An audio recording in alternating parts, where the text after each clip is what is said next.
Ladies and gentlemen, good day and welcome to Q2 and H1 FY26 conference call of Puravankara Limited, hosted by Emkay Global Financial Services Limited. As a reminder, all participant lines will be in the listen-only mode, and there will be an opportunity for you to ask questions after the presentation concludes. Should you need assistance during the conference call, please signal an operator by pressing star, then zero on your touch-tone phone. Please note that this conference is being recorded. I now hand the conference over to Mr. Harsh Pathak from Emkay Global Financial Services. Thank you, and over to you. Yeah, thanks, Yashasvi. Good evening, everyone. On behalf of Emkay Global, I would like to welcome the management of Puravankara Limited and thank them for this opportunity.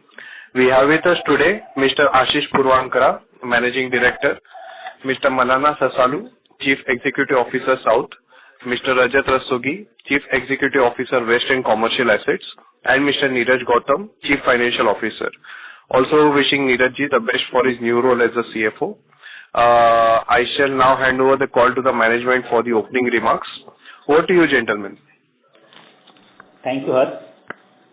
Good evening, everyone. Thank you for joining us today. As CFO of Puravankara Limited, I will take a few moments to highlight our key financial and operational achievements for Q2 FY26, provide a context on the macroeconomic environment, and share our outlook for the balance of the year. I will aim to keep this concise while addressing the metrics that matter most to you. Let me start with the broader macro landscape, which continues to underpin our sector's resilience. India's economic delivery is a robust 7.8% year-on-year real GDP growth in Q1 FY26, solidifying our position as the world's fastest growing major economy.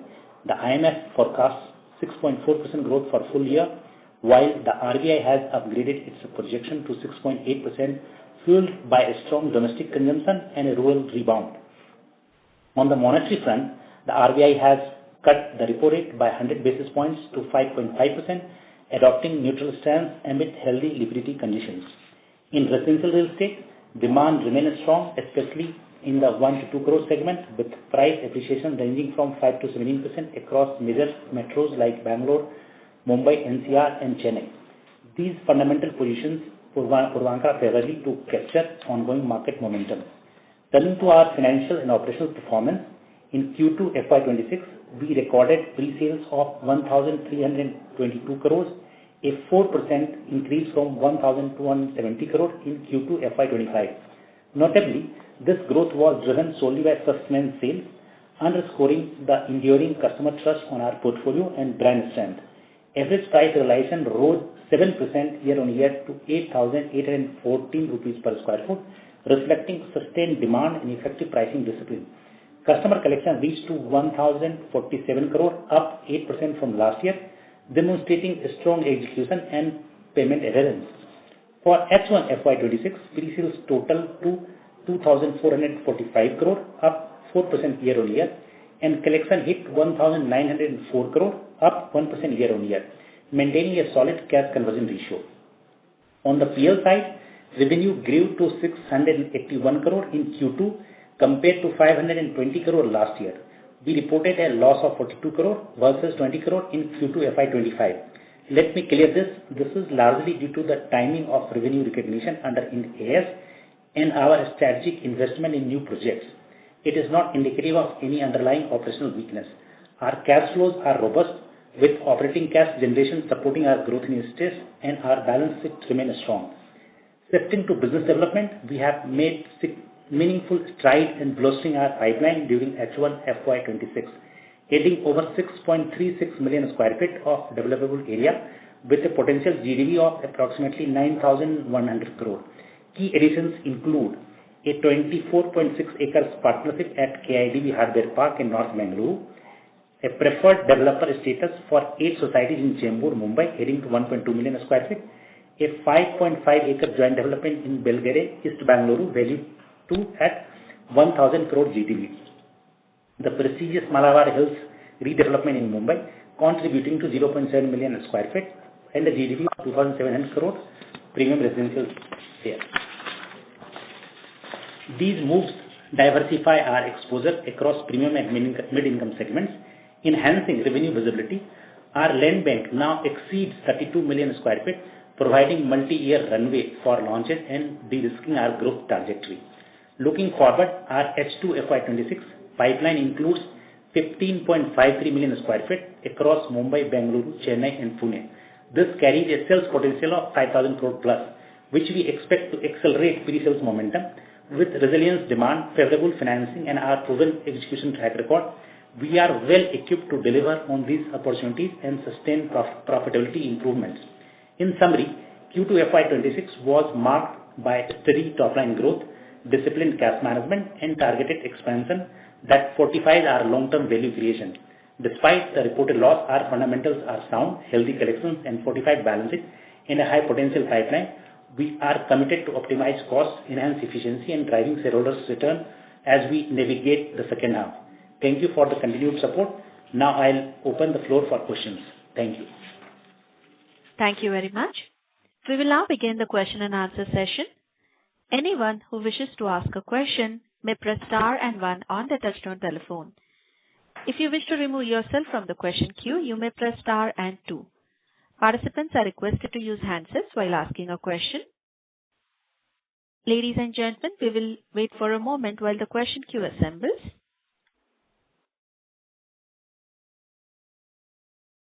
We'll take a first question from the line of Deepak Purswani from Swan Investments. Please go ahead. Yeah. Good evening, sir, and thank you for the opportunity.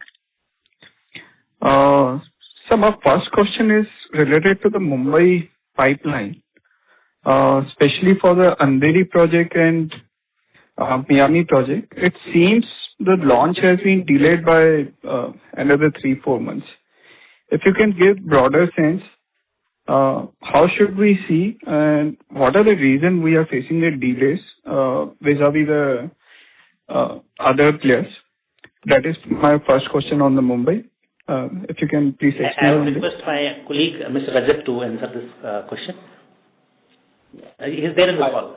Yeah, I'm there. Hi, Deepak ji. Just to answer your question first on the Andheri launch. We have received all the approvals, including MOEF. Vacation notice has already been served to the society. As we speak, members are leaving the society. We are in all good position to launch it in January. In fact, our sales office work and everything else has also started. Regarding the Miami launch, our approvals are already going. We are already informed earlier that Miami launch is going to be either in Q4 or in beginning of Q1 next financial year. The way the approvals are progressing, we are most likely to have it in the month of March or in the month of April or May next year. So we seem to be on track. We are absolutely facing no regulatory problems. Our approvals are on track, and we're probably getting approved at one of the fastest pace in the industry. Rajat, maybe you can update them on your Bandra and your Thane approvals as well. Yeah, of course. And just to also inform you, we are also on the Thane approvals. We are working on the approvals. We are expecting to get all the requisite approvals by end of December. All good to launch by Q4 of this financial year. We should be able to get close to around 6 lakh sq ft of inventory in Thane. In Bandra, we've also received the concession plans. We're expecting the IOD to come within a week's time, and post that we'll serve the vacation notice for the society. Just to inform on Bandra as well, we are looking at getting all the approvals, including the environment approval by end of December, post which I think we'll start working on the launch timeline. So Bandra also, we are very, very positive that we should be able to launch in Q4 of this financial year. So would it fair to see that 3 out of the 4 projects at least should see launching in Q4 for the Mumbai project? Yeah, absolutely right. Okay. And now moving to the Bangalore market as a whole. There also, if I were to look into some of the key projects which we were looking to launch in Q3, that has been now moved to the Q4 FY26, like Bellandur, West End, and some of the other projects which has been pushed to the Q4. And especially in the context now, again, Bangalore Municipal Corporation would also come out with the election in some time. So in this context, how should we see the launch pipeline for our core market? Yeah, this is Malana here. So I'll just try and answer your question. So with regards to the launches that Hebagodi and KIADB are coming in this quarter itself, that means that the EOI program and other things that we are starting them. And it's just that MOEF one approval, that is the committee meeting got successively postponed for last 3 weeks or 4 weeks, and which has taken some time. And rest of the projects are there in the Q4. All right. Some of them may go to the first quarter of the next year, but largely Mallasandra. I'm just looking at the investment proposal that the ICP that what we have circulated, and I'm reading out of that. Mallasandra, Kanakapura, and West End, Hennur Road, and Hebagodi and KDB, I don't see any problem. Bellandur is a touch and go, and City Spire could be a touch and go, and Grand Hills could be a touch and go. That means those 3 projects may go to the first quarter of next year. Otherwise, as planned, that we are in line for the launches.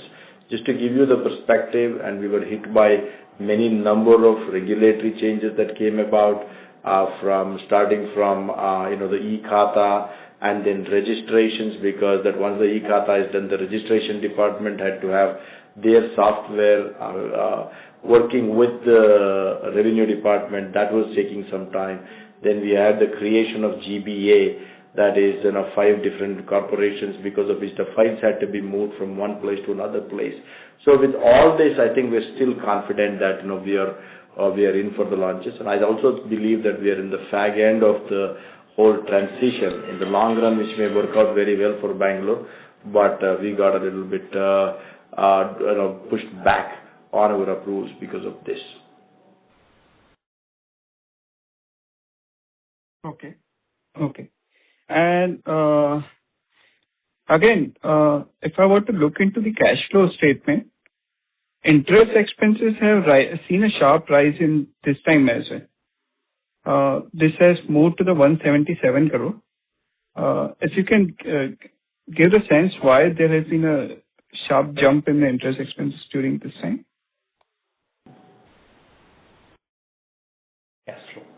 Cash flow. One minute.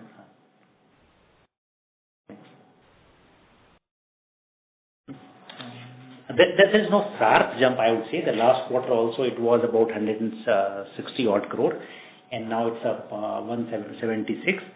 And this interest payment is in the line of the debt which we have, and some of the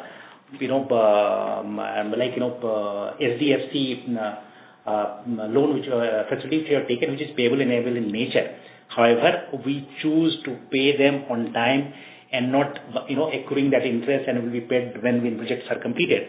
And hence the interest, as in when project is doing well, I am serving the interest IRR which is applicable, and that is why it's increased marginally. Otherwise, as far as the cost for the quarter is concerned, is about 168.58 crore for the quarter. If I look at immediate previous quarter, it was 160.90 crore, and as compared to year hence, it was 140 crore.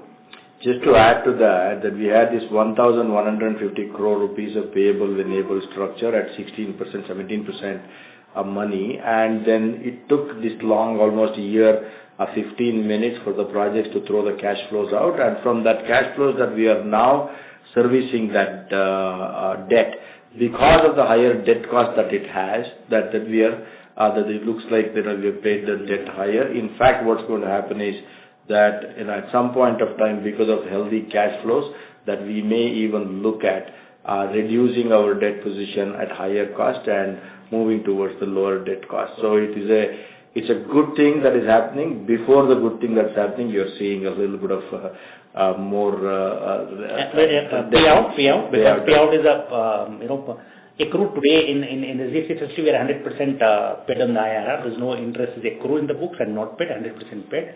And hence, on a tenor of the facility, will be end up paying less interest because we are paying ahead on the time.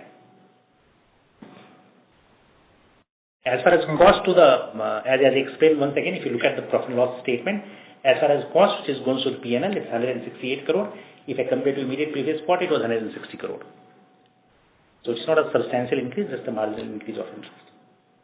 Okay.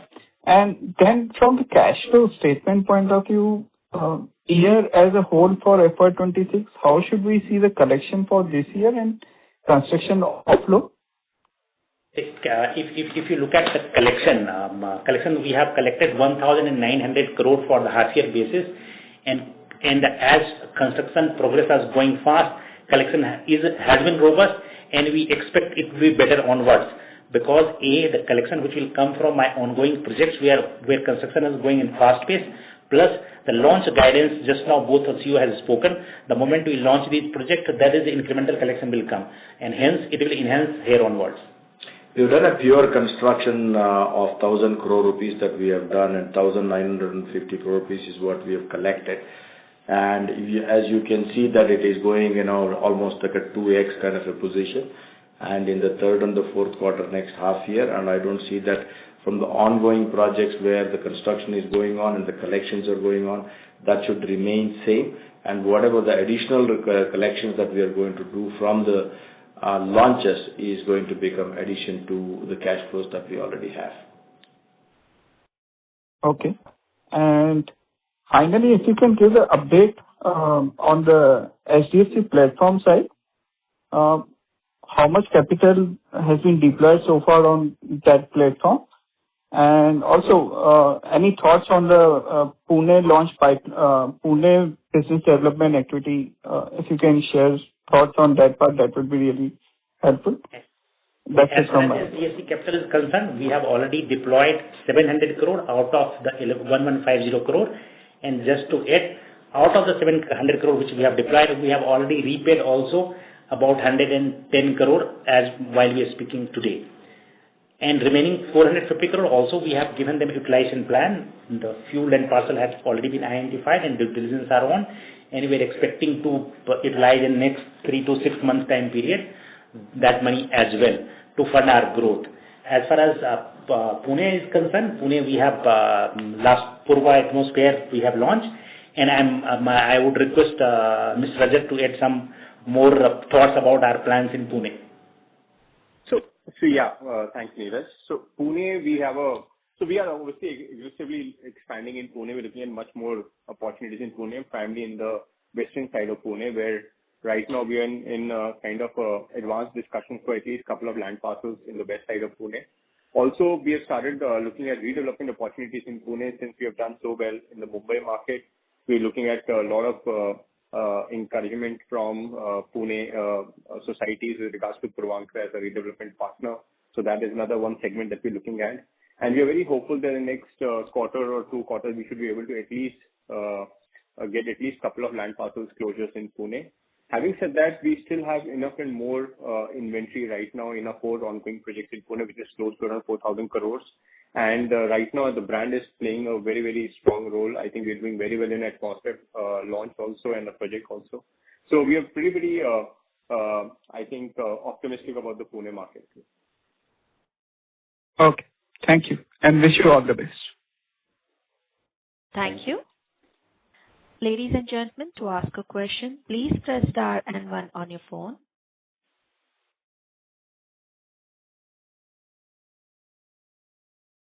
Participants who wish to ask a question are requested to press star and 1 on their phone now.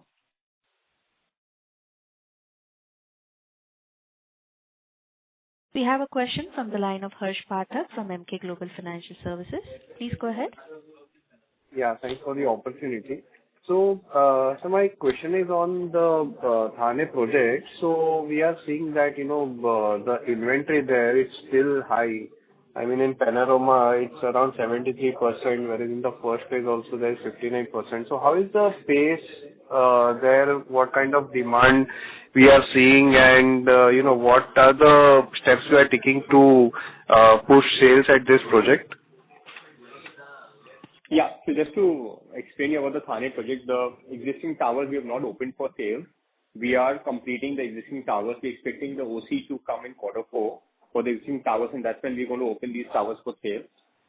From the existing inventory right now, we are looking at launching 2 towers, which is one which is completed tower and the other one a new tower, the one that we had launched. So hopefully in Q4, I just now said that we're looking at the launch of that tower. And that's when we're going to see much more inventory being sold. Right now, On the overall market positioning side, we are very well positioned right now. We're getting a good pricing in the market. Our current realization is in close to around 20,000 rupees a square feet. So from the launch perspective, we are quite hopeful that we'll do a very successful launch in quarter four. Just to put that into perspective, so when we acquired the project, there was existing building there with sales done. So the strategic call was today, let's get that front building done. Like I just said, we'll be completing that building in the next quarter. And we just believe that we'll get a greater value. So that stock was never opened up for sale. Focus is on completing it and getting a higher value for a completed product. On the towers that we have opened up, we have seen extremely good sales. Now we're waiting for additional approvals to come, and then we launch those phases. So Thane is absolutely not a concern in terms of sales or velocity. Oh, sure. Understood. And also on the commercial side, so Zentek, since we are open for sale, there also, I mean, the inventory this quarter, we have sold around 2% of the inventory because from 95 it has moved to 93. So what kind of response are we seeing there? And also if you can give some update on the AeroCity project, please. Yeah, sure. On the Zentek project, what you're seeing, we have sold almost 60,000 square feet of area. We have also leased, which we are going to be announcing very soon, a substantial area to one of the large retail players. I think that we are announcing very soon, which is close to around 80,000 odd square feet. We are getting very good response right now. We're in discussions to do a couple of large leasing and come sales transactions. So Zentek is getting good demand from the micro market, and that's what we are poised to do it. We are hopeful by the end of this year, we'll be able to do a substantial amount of sales in Zentek. AeroCity is also, just to coming back on Zentek, we're looking at getting the OC of the asset by February of the financial year. So hopefully in quarter four, we'll get the OC for Zentek. And then that's when we say we'll expect the sales to get even more robust. On AeroCity, right now, we are fulfilling a lot of RFPs right now. A lot of large players have shown interest in AeroCity. We are hoping to get the OC of AeroCity in January, which is close to 1.2 million this year. And that's when I think the leasing will gain momentum of that asset. So on the AOP piece, on the plan piece, we seem to be on track on both these assets on the commercial side. So, to dig more on the AeroCity project, maybe if we can, give some color on, what kind of interest we are seeing. I think it's, around 2 million square feet of an area. So what kind of interest have we seen and at what rates are we targeting? I mean, if you can give some color on, with respect to the vicinity rates, something like that, please. Yeah. So I think just to give you a perspective, right now we are getting OC for the first 1.2 million square feet. The balance 9 lakh odd square feet is something that we will build in phase 2, which will start pouring concrete in the next financial year. On the ongoing rental side, the current micro market is running at a rental of around 55 to 60 rupees a square feet on the leasable area. And most of the traction that we are receiving right now is from large IT players, who've been looking at a 3 to 4 lakh kind of square feet area. So I think most of these transactions will fructify once we get closer to OC.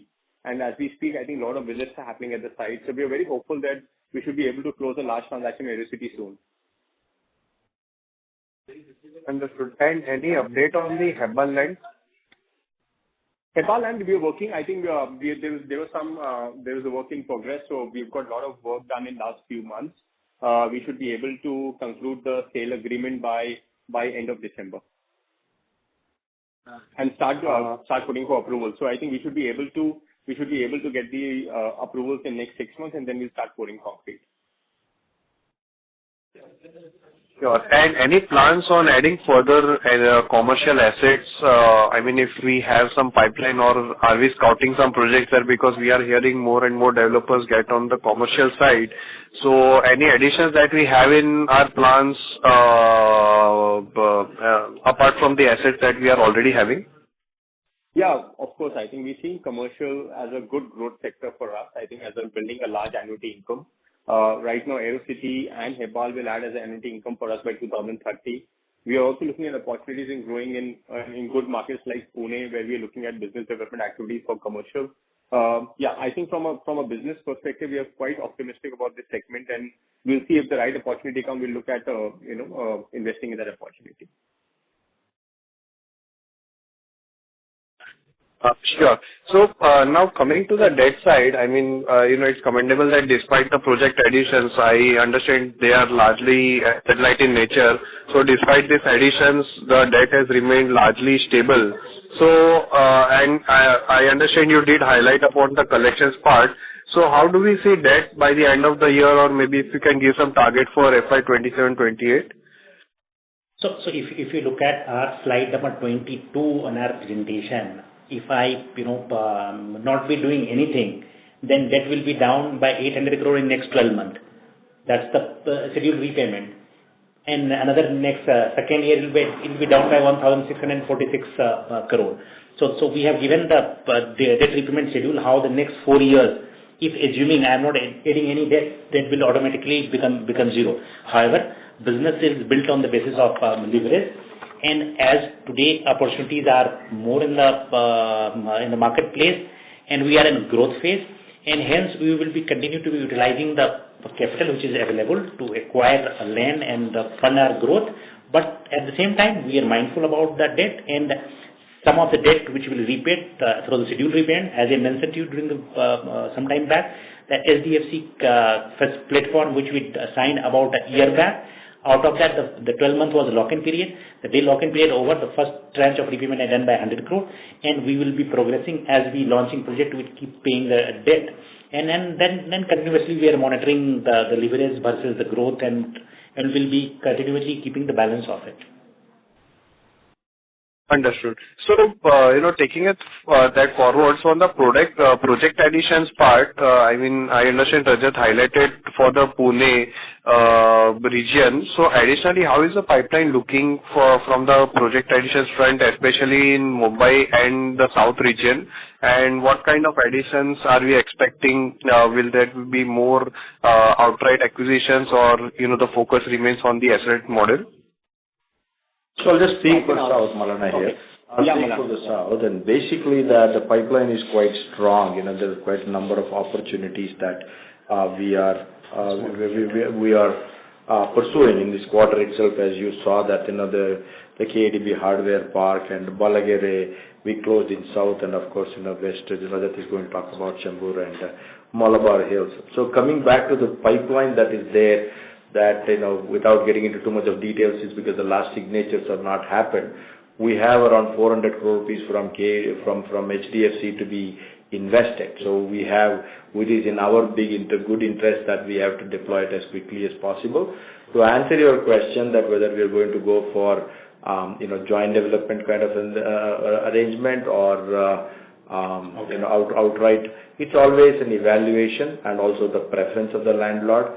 When there is a money that's available for us at a 17% payable when able, if the landlord is going to make 25% from the current valuation of the land, definitely we want to take that risk and buy the land parcel and then go for it, right? So it is just that calculation and also of course, capital investment and the risk against it that will be weighed, and then the decisions are going to be taken. So it's one way or the other. It is not really that how much capital we want to invest, and there's no target. Any capital for growth will be invested. So that is the way it works in terms of the investment side. So just to add to what Malana said, I mean, so we continue to look at good opportunities in Mumbai and Pune. We obviously the preferred player right now in the Mumbai redevelopment market. Continue to add market assets like Malabar Hills and Chembur. And right now also as we speak, we're evaluating top redevelopment opportunities. On a business momentum side, as I think Malana also said, that we are agnostic to the kind of opportunity coming. We evaluate on the basis of our internal parameters, and be it a land buyout or a JDA or a redevelopment, we look at opportunity and then we decide whether we want to do it. But just to answer your question, I think we're very hopeful and very positive. I think the market is doing pretty well, and we'll continue to add good assets in our portfolio. Right now, we are in advanced discussion with a couple of assets, and we hope to close them in the next half of the financial year. So maybe what would be the total GDV that, we are currently into active discussions or maybe in advanced stages of discussions with the landlords? What I would say, Harsh, is for whatever we acquired, H1 is GDV is worth 9,100 crore, which already published, I also said. and rest of the as Mr. Malana and Mr. Rajat said, unless we sign the last paper, we will not be disclosing, or it is not appropriate on our part to disclose what is GDV, what is the area, what is the location, etc. And as in when we conclude the deal, we will keep updating and announcing those details. Understood. And one last question from my side. For the Malabar Hill project, what is the kind of profitability that, we have kept into the consideration? What is the project level EBITDA margin that we have targeted? I would request Mr. Rajat to take this question. Yeah. So I think without disclosing the exact EBITDA, I think the margins are pretty healthy. Of course, Malabar Hill is the most premium part of Mumbai, and of course, most of the premium part of India. So the margins are pretty strong and healthy, and I think the margins are also meeting our internal requirements that are there. So the EBITDA margins, if I can tell you, is upwards of 30% roughly. Sure. That answers. Thanks a lot for taking my questions. Thank you. We'll take our next question from the line of Deepak Purswani from Swan Investments. Please go ahead. Yeah. Thank you for the follow-up opportunity, sir. Sir, firstly, wanted to check it out. In the first half, last year we did a pre-sales of 5,000 crore. This time, in first half, on the sustained basis, we had done a pre-sales of roughly 2,400 and something crore. So, if you can share the broader thoughts, how should we look into FY26 and 27 pre-sales based on our launch pipeline, as well as how do you see the current demand environment in each of the micro markets? Looking at the numbers for FY27 and so on and so forth would be a little bit of a stretch, and whatever is left out in this year, the second half of the year, as you rightly pointed out, we do around 1,250 to 1,300 crore rupees of sustenance, and we think that we will continue to have that kind of sustenance numbers, more or less. So, which means that we got another 2,600 crore rupees, and as we said that we have around 12,000 crore rupees of launches that's coming up. Even if you're able to launch around 80% of that, 9,000 crore rupees or 10,000 crore rupees, we sell anywhere from 30 to 50%. And so I would not want to peg a number. I will let you do the calculation by yourself. So when some project could be 20%, some project could be 40%. So it's anybody's guess, right? But bringing the product to the market is going to be our responsibility, and that's probably going to happen up to around 9,000 crore rupees to 10,000 crore rupees. I think just to answer on the demand side, I think the demand seems to be pretty robust for top branded players like Puravankara. In all the micro markets where we are operating right now, I think we continue to be one of the top leaders in the micro market, both on the pricing side and also on the velocity side. So we're obviously very, very positive with these launches coming in, I think, and now I'm sure we'll be able to showcase Puravankara brands and the kind of Puravankara products, especially in markets like Mumbai, where we'll be something new like Andheri Lokhandwala or maybe the Pali Hill product that we have built in. So we continue to be very, very positive with the market. The current market trends is very encouraging, so we don't see any challenges out there. Okay. And just continuing on the launch pipeline, we mentioned about we would be looking out to launch 12,000 crore kind of inventory in the H2. So just wanted to seek it out. Is it a full project, or what would be the inventory value out of this that would get launched? So speaking about South, and if you really look at around 11 projects, 9 in Bangalore, 1 in Coimbatore, 1 in Cochin, out of which, the KIADB and the Cochin project, that is the Windward 2, are the two large projects, right? So basically they will run for a longer time, and if you look at all other projects, it's now 700,000, 600,000, 440,000, 520,000. We believe that there is no phasing for any of these things. They're all one phase development and one phase launch. So looking at the demand that what we have in KIADB, even though it is going to be in excess of 2,800 units, I believe it is going to be one launch, and meaning to say that tower by tower that we sell, but launch is going to be one launch. So probably that answers your question, because it's quite distributed. I don't see a problem that all of them is going to be in a single launch. So, for example, why I'm coming out to that point, for example, if I'm looking into the presentation, the Deccan project, that is a 0.36 million square feet sellable area. Out of this, we are looking out to launch only the 60,000 square feet.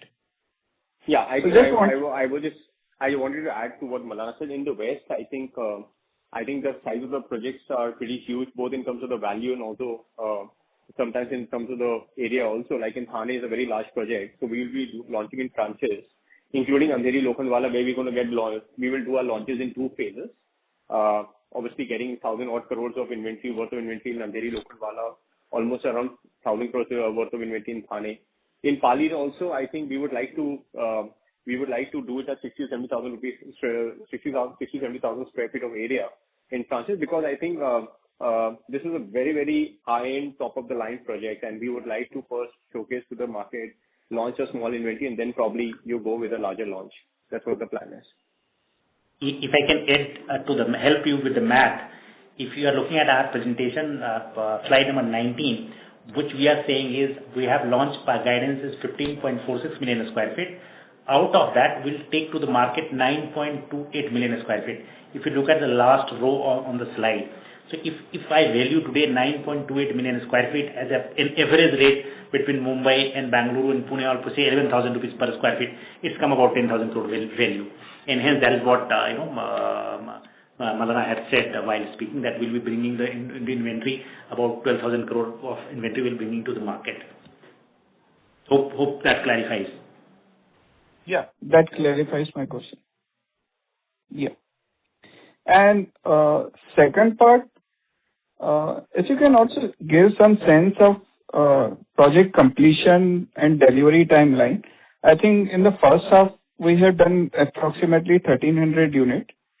How should we this delivery part in second half, and how should we see the revenue recognition in the second half? Is it going to grow exponentially with the any other significant project which is getting completed and hitting the revenues, or how should we see from the P&L perspective in the second half of FY26? Sure. So if you look at our slide number 34 in our ICP, we have 2.97 million square feet ready inventory OC received, 2,352 units. Beside this, we are going to get some more OC during the period, during the second half year of the period. And there were some issues in terms of giving possession and handover in Bangalore because of the e-Khata issue and the registration issue, as you would have read in the newspaper. And that is where 2 of our large projects we could not give possession. However, our teams are working with the government, and there is some the census is also going on in the state government. Thereby, the government officials are a bit busy. But now I think everything is falling in place, and we are reasonably sure that we'll be able to hand over substantial part of it during the second half of the period. And year as a whole, our numbers will be much better than which we have published as of now. Okay. So, initial plan of delivering 3,000 plus 100 units during this year, are we on track? Or absolutely on track. Just to round it off, it's basically 4.3 million square feet is what we thought about.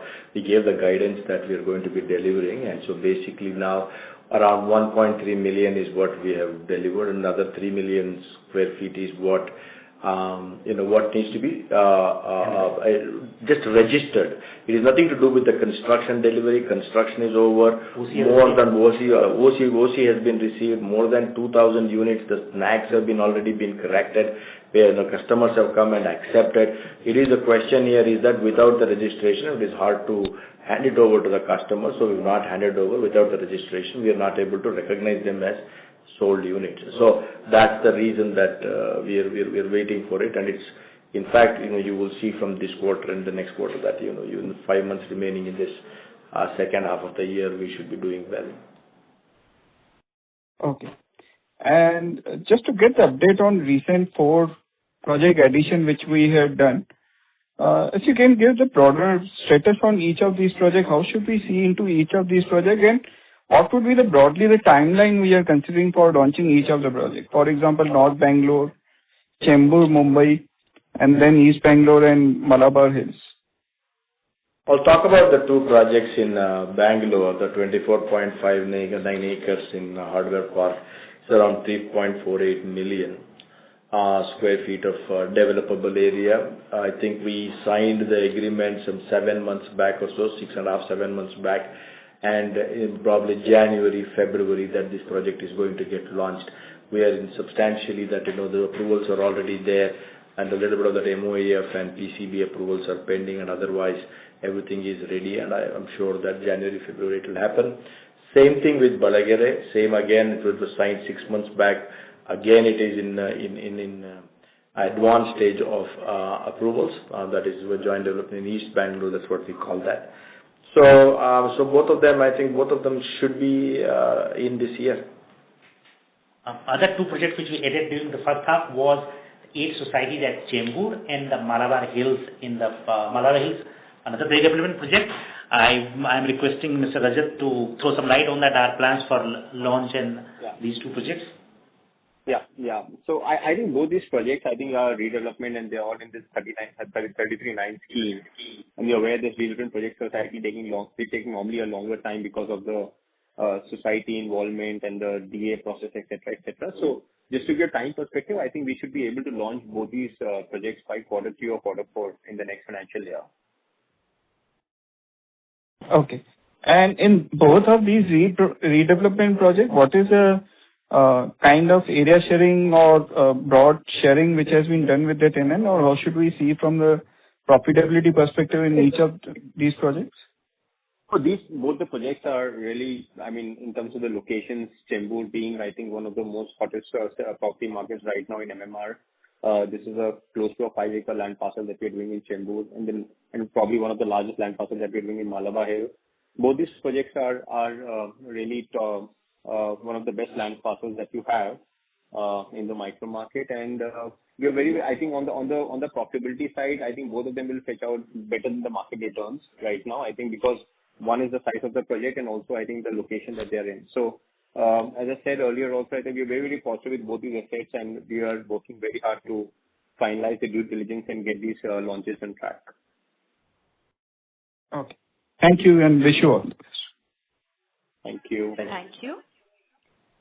Ladies and gentlemen, to ask a question, please press star and 1 on your phone. We'll take our next question from the line of Chintan Mehta from Puniska Family Office. Please go ahead. Thanks for the opportunity. Sir, I just want to understand on debt part, what is the peak debt which we are targeting, even in a per square foot basis? And we can expect debt per square foot for commercial to start declining once we monetize or rental yield start coming? Thank you. Chintan, if you look at today, as an end of the quarter, we were a net debt of 2,894 crore. And if I look at the debt in terms of per square feet, our per square feet debt on residential was 1,111 rupees. And residential it was blended debt, and if residential it was 859 rupees per square feet, and commercial it was 252 rupees per square feet. Our commercial debt comprise of the debt for the two of our commercial projects, which the project Gentech, which we have already sold part of it, about 50,000 square feet we already sold, and as it completes, we are planning to sell this project, and as we sell the project, the debt will be repaid. And the commercial project AeroCity, where we are planning to retain and lease it out. Once we lease this asset, we have taken a loan from SBI to construct the finance. There will be some more drawdown will happen for completing this asset. Once asset is complete, we'll be convert this loan to a LRD facility. That is the terms already approved by SBI and the construction finance itself. And hence, it will go up bit in the case of AeroCity to fund the rest of the construction costs. But once project is completed and leased, and once we convert this loan into LRD facility, it will come down as far as per square feet basis, as far as overall also. Okay. And sir, both of these major two projects will get will completed by next year and rental yield. So other commercial projects which you are targeting next 2 financial year, if you can throw some light on it. And this two assets, as Mr. Rajat said during his conversation, we are expecting to complete or get the OC for both these assets on or before the March 31st. And Gentech, which is the first asset which I have spoken, have already partly sold, and leasing is also underway, and we will be targeting to selling the substantial part of this asset during the coming financial year. As far as the second asset is concerned, as it completes, a lot of inquiries are being done. Our target to lease this 1.2 million square feet. Once leasing will start, then as Mr. Rajat said, we will be targeting to start construction for rest of the area in the next financial year. Okay. Thank you so much. All the best. Thank you. Ladies and gentlemen, to ask a question, please press star and 1 on your phone.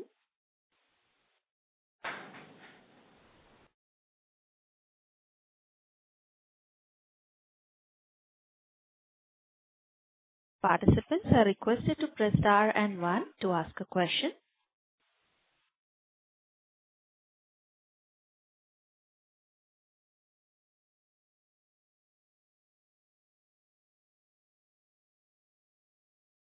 Ladies and gentlemen, to ask a question, please press star and 1 on your phone now.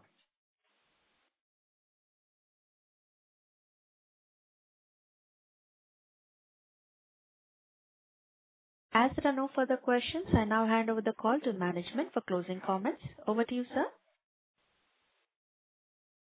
Thank you everybody for joining for this call. And if you need any further question, any clarification, please write to us. Me and my team is always available to answer your all questions and clarification. Thank you so much once again. Thank you. On behalf of Emkay Global Financial Services Limited, that concludes this conference. Thank you for joining us, and you may now disconnect your lines. Thank you.